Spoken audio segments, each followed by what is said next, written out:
They say love never dies. But what happens when the person who shattered your heart shows up bleeding at your door? 7 years later, James Hartley thought he'd buried his past for good. Until one phone call forced him to choose between justice and mercy. James was in his flat in Shoreditch, whiskey in hand, watching rain streak the window like tears that wouldn't stop. His phone buzzed. Unknown number. He almost ignored it. But something, fate, maybe, or just plain stupidity, made him answer. James Hartley. The voice was calm, clinical. A doctor. This is Dr. Priya Khan from St. Thomas Hospital. I'm calling about Sophie Bennett. You're still listed as her emergency contact, from 7 years ago. Sir, I know this is out of the blue. But we have a critical situation. Sophie. The name hit like a punch to the chest. Sophie Bennett. The woman who'd worn his ring. Taken his trust. His whole future. And thrown it away for a weekend in Brighton with his best mate. The woman who'd left him so broken. He'd spent 2 years in therapy. Just learning how to let anyone close again. Why are you calling me? His voice came out colder than he meant. She has acute promyelocytic leukemia. We need compatible platelet donors urgently. Our records show you share a rare blood antigen match, Mr. Hartley. Without a transfusion in the next 48 hours. She didn't finish. She didn't need to. James closed his eyes. 7 years. 7 years rebuilding himself. Learning he was enough. That her betrayal wasn't his failure. 7 years of awkward first dates. Slow second chances. Painfully relearning how to open his heart. I need to think about it, he said. He hung up before she could reply. He poured another whiskey. But it couldn't drown the memories flooding back. Their first date, that little Italian place in Covent Garden. Where she laughed so hard at his rubbish jokes. That Prosecco came out her nose. The way she looked at him in the mornings. Sleepy and soft. Like he was her whole world. The night he proposed on the roof of their building in Southbank.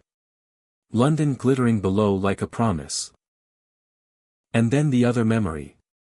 The one that still woke him at 3 a.m. Coming home early from a work trip. Flowers in hand. Ready to surprise her. Finding Tom's jacket on the sofa. The bedroom door ajar. The sounds that confirmed every fear he'd never voiced. She'd cried. God, how she'd cried. Said it was a mistake. That she loved him. That she didn't know what she was thinking. But James had seen something in her eyes that night. Doubt. Like maybe she'd never been sure. Like maybe she'd been waiting for an exit. And took the worst one possible. He'd packed that night. Changed his number. Moved across the city. Cut every tie. His mates rallied round him. Told him he deserved better. Slowly, painfully, he started to believe them. But now, staring at his phone. All he could think was. She's dying. The woman who destroyed him, was dying. And he was apparently the only one who could save her. James didn't decide. His body just moved. He was in his car. Driving through rain-slicked streets to St. Thomas. The receptionist pointed him to oncology, 4th floor. He stood outside her room for 10 full minutes. Before he could push the door open. She looked so small in that hospital bed. Sophie, always bright, loud, full of life. Now a ghost. Skin pale, almost see-through. Hair thin, patchy. Purple bruises blooming on her arms from the drips. Her eyes opened when he stepped in.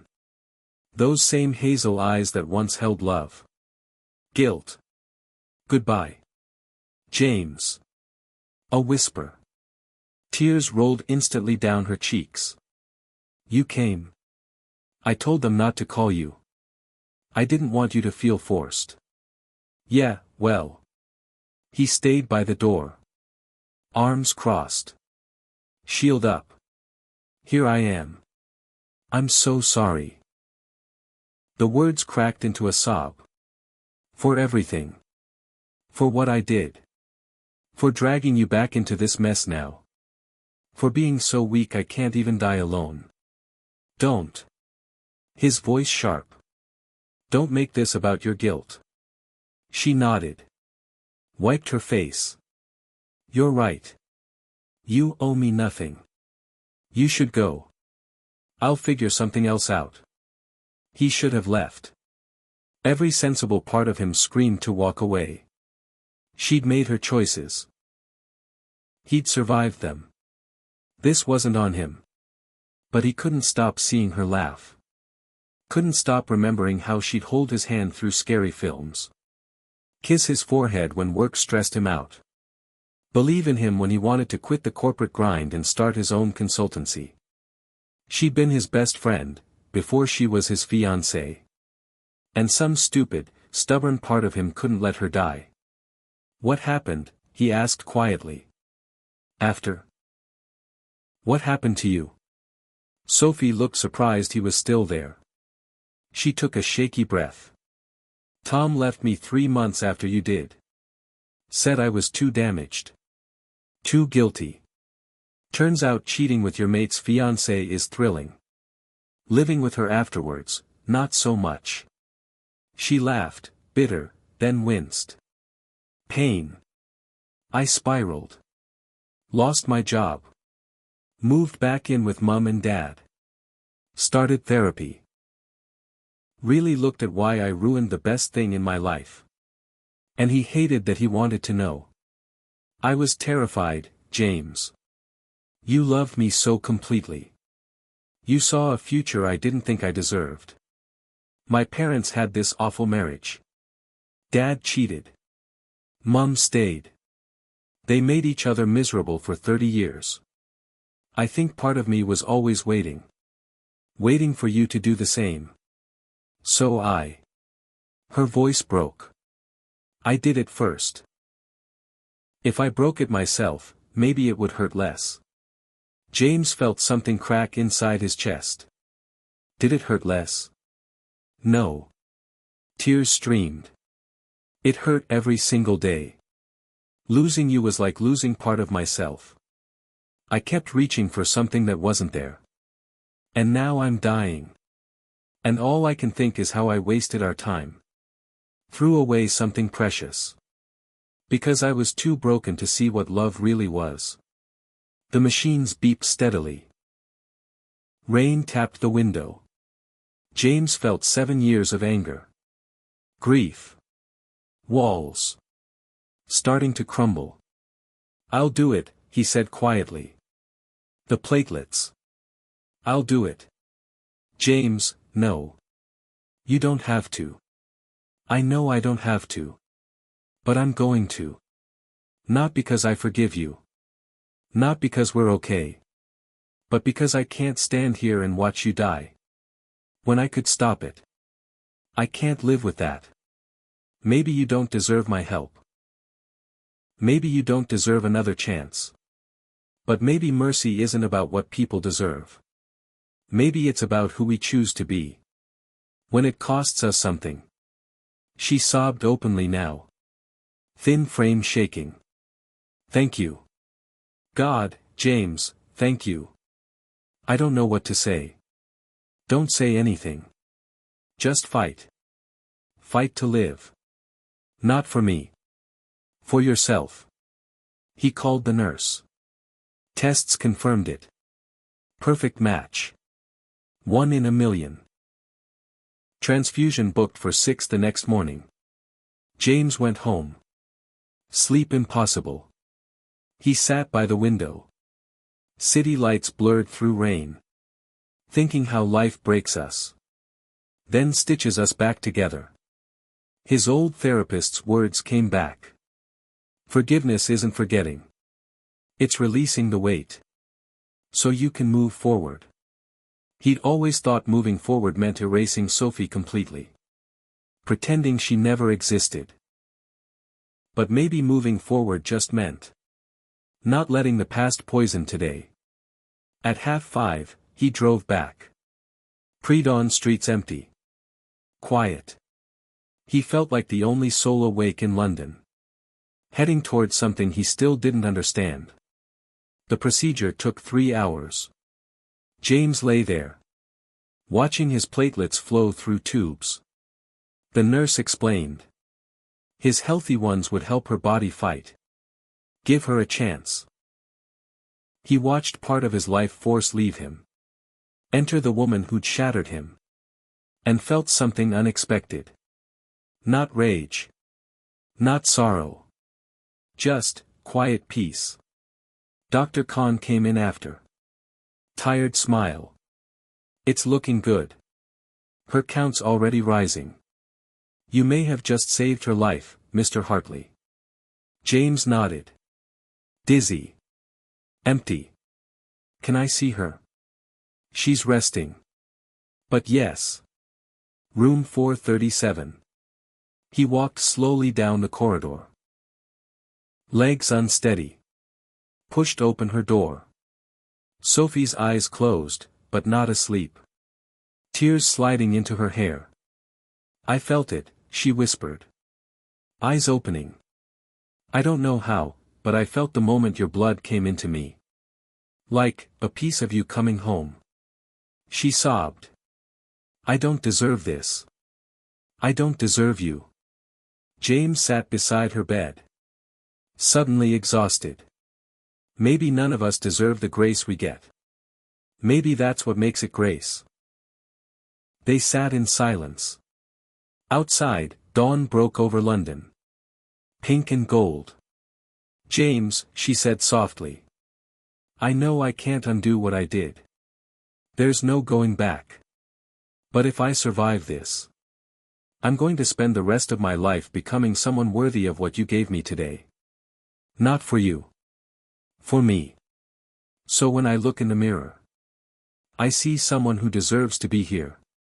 He looked at her, really looked. And saw not the betrayer, but a broken person desperately trying to rebuild. Just like he had for 7 years. I hope you do, he said honestly. I really do. Will you, let me know how you are? Not now. Maybe in a year. Or 2. I'd just like to know you're happy. That you found someone who loves you properly. James thought of Emily. The woman he'd been seeing 6 months. Kind. Patient. She made him laugh. Didn't push when he needed space. Might love him, if he ever let her fully in. There's someone, he said quietly. Someone good. I'm not ready to say I love her yet. But I think I could. Someday. Sophie smiled through tears. Good. That's good. Hold on to her, James. Don't let fear make you run. That's my biggest regret. I'm trying to be braver, he said.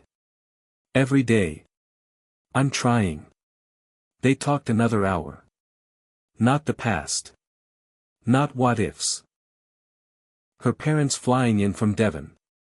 His consultancy finally turning profit last year. Books. Films. The small, ordinary things that make a life. It felt like talking to an old friend. From another lifetime. When the nurse came to check vitals. James stood to leave. James, she called as he reached the door. Thank you. Not just for the platelets. For seeing me as human. For showing me what real strength looks like. He nodded once. Walked out. In the lift, descending.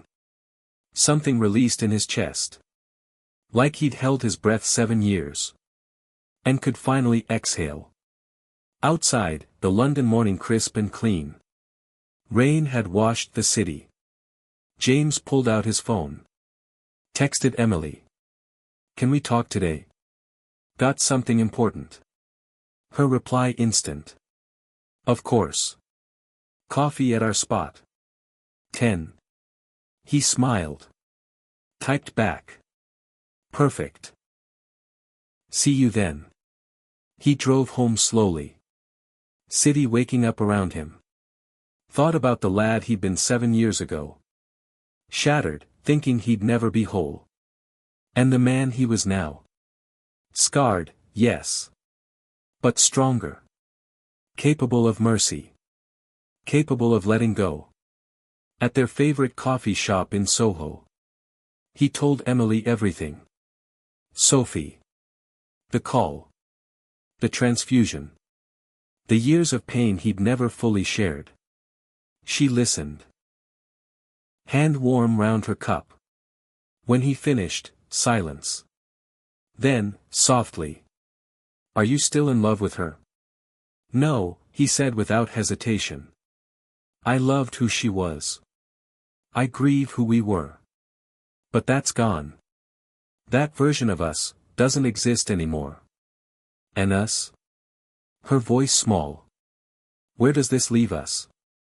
He reached across. Took her hand. I want to be brave enough for us. I want to stop letting the past run my future. Emily. I think I'm falling in love with you. And that terrifies me. But I don't want to run anymore. Tears in her eyes. I love you too. I have for months. I was just waiting for you to be ready. They sat there. Hands clasped. And James felt something absent 7 years. Hope. Real. Solid. Unshakable. 6 months later. James stood in Hyde Park at sunset. Emily beside him. Autumn air perfect. Sky orange and gold. His phone buzzed. Unknown number. 1 year cancer-free today. Started a charity helping patients through treatment. Finally becoming someone I'm proud of. Thank you for the chance to live. Wishing you every happiness. S. He showed Emily. She squeezed his hand. That's beautiful. You going to reply? He thought. Then typed. So glad you're well. Keep fighting. Keep growing. You deserve the life you're building. Sent. Put phone away. Her reply didn't matter. This moment did.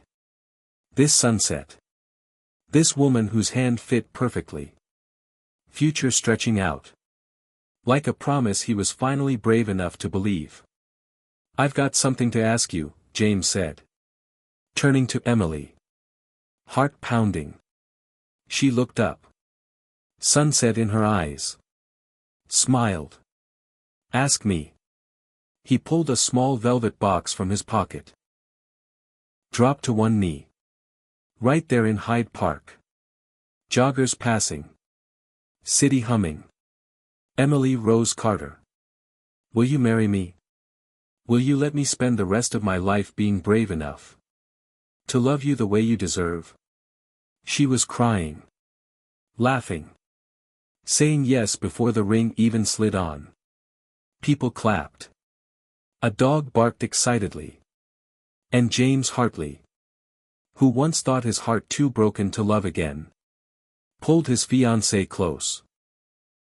Kissed her as the sun set over London. He'd saved Sophie's life. But in choosing mercy over bitterness. In showing up when it cost everything. He'd saved his own. Some love stories end in betrayal. Some in death. But the rarest, most beautiful ones end in redemption. Not getting back what was lost. But becoming someone worthy of what comes next. This was James's redemption. This moment. This woman. This choice to be brave. And as the last light faded, Emily whispered, I love you, against his lips. James knew. With absolute certainty. He'd finally found what he'd searched for all along. Not someone to complete him. But someone to grow beside. Someone to be brave with. Someone to choose every day. No matter how frightening love became. He'd given Sophie his platelets. But Emily had given him something infinitely more precious. A reason to believe in love again. And that, James thought, as they walked hand in hand into their future, was the real miracle.